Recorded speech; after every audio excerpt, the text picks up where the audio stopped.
अस्सलाम वालेकुम, आप देख रहे हैं वर्ल्ड उर्दू न्यूज़। खबर शामिल करते हैं पंजाब से। मोहम्मद उस्मान सुलहरिया की रिपोर्ट के मुताबिक आज पंजाब असम्बली में कायमा कमेटी बराए दाखिला की मीटिंग सफदर हुसैन शाही MPA की ज़ेर क़यादत मुनक़िद हुई।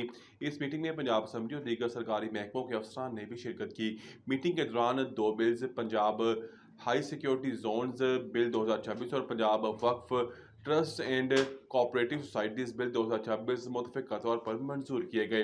Punjab high security zones bill 2026 हुकूमत पंजाब को ये इख्तियार देता है कि वो अवामी तहफ़्फ़ुज़ और सिक्योरिटी बरकरार रखने के लिए बाज़ इलाकों को हाई सिक्योरिटी जोन्स और डेजिग्नेटेड एरियाज़ करार दे सके। इस कानून के तहत हुकूमत को इन हसास मकामात पर अवामी इज्तिमाआत, एहतजाज और दीगर सरगर्मियों को मुनज़्ज़म अंदाज में मुनज़्ज़म करने का इख्तियार हासिल है। इस बिल के जरिए शफाफियत, निगरानी और बेहतर इंतज़ामी निज़ाम को फ़रोग़ देना मकसूद है, जिसके लिए बेनिफिशियल ऑनरशिप के निज़ाम को मुतारिफ कराया गया है ताकि जायदादों और असासों के हकीकी मालकान या मुस्तफ़ीद होने वाले अफराद का दुरुस्त रिकॉर्ड रखा जा सके। ये बिल इन अदारों की निगरानी के लिए एक कमीशन या मॉनिटरिंग मेकनिज़म के क़याम की भी तजवीज़ देता है।